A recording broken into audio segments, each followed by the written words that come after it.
Hey family, so the next law that God give us can be found in Genesis 17, and that is the law of circumcision, okay?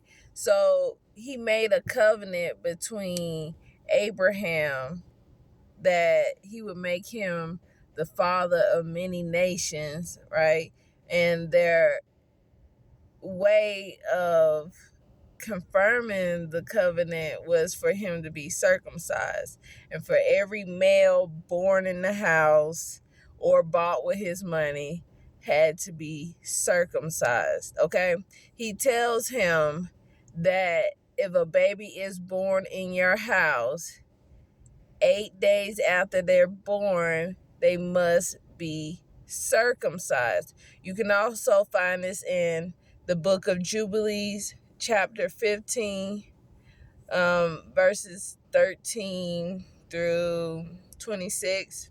He says, "He that is born in your house will surely be circumcised, and those whom you have bought with money will be circumcised. My covenant will be in your flesh." Okay? This is why it is so important, because if you're not sacrificing that skin, that's where the covenant is at, then you're breaking the covenant, okay? And it says, my covenant will be in the flesh for a eternal ordinance, okay? Eternal, that means forever. That's one of those other forever ones. Just like the Sabbath is forever, the circumcision is forever. So if you say you're a follower of God, you must be circumcised, okay? My covenant will be in your flesh for eternal ordinance, and the uncircumcised male who is not circumcised in the flesh of his foreskin on the 8th day, that soul will be cut off from his people, for he has broken my covenant. Okay? So if you say you're a follower of God and you're not circumcising your sons, you are actually cursing your children. All right? You are cursing your children, and you are preventing them from going to heaven, okay? Because you are breaking God's covenant, okay? If you drop down to 25, it says, "The law is for all the generations forever, and there is no circumcision of the days and no omission of one day out of the 8 days." Okay? He says there's no omission. So this is the only law that trumps the Sabbath. Okay? Y'all remember when Jesus said, y'all sacrifice y'all, not sorry, I did not mean to say sacrifice. Y'all circumcise your children on the Sabbath, right?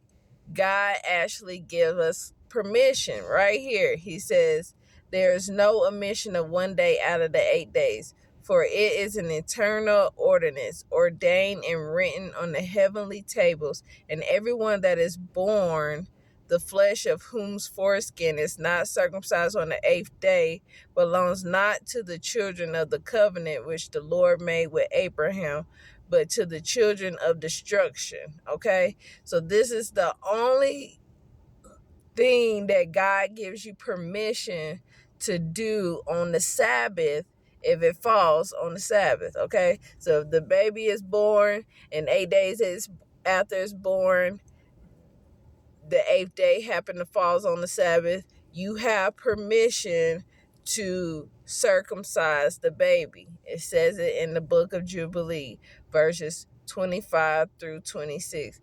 Again, this is why these books being taken out causes so much confusion, because these books give details that's not in the Bible, which confuses people. And that's why these books was taught with the Bible, with the Old Testament, until they took them out, because they wanted you to be confused. Okay? So it says, But to the children of destruction, nor is there moreover any sign of him that he is the Lord's, but he is destined to be destroyed and slain from the earth, and to be rooted out of the earth, for he has broken the covenant of the Lord our God. Okay?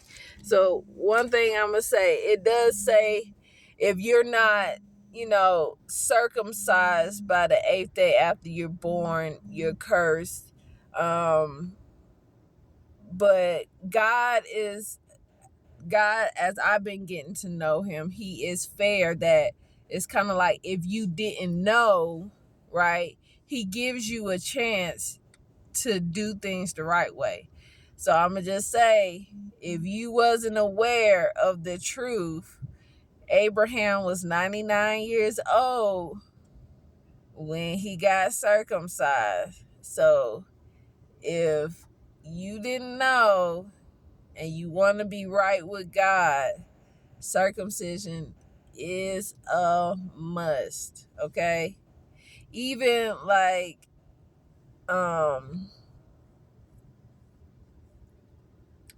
Israel, his sons, they had taught the whole tribe of men into getting circumcised, grown men, the ones that the guy had raped their sister. Okay? But so if God is important to you, this is important to him, and you will not go or make it into heaven unless you're circumcised. That has to be done. Okay? I know it's going to be painful, but it is a requirement to be a part of God's people.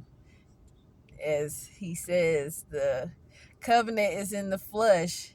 It's actually like a blood oath, okay? Like a blood covenant. So it's important. All right. So that is the next law that God gave us. And we're going to continue on this, learning all the laws and the covenants that God gave us so we can know if we're on the right side of our Father. I love y'all. Have a great day.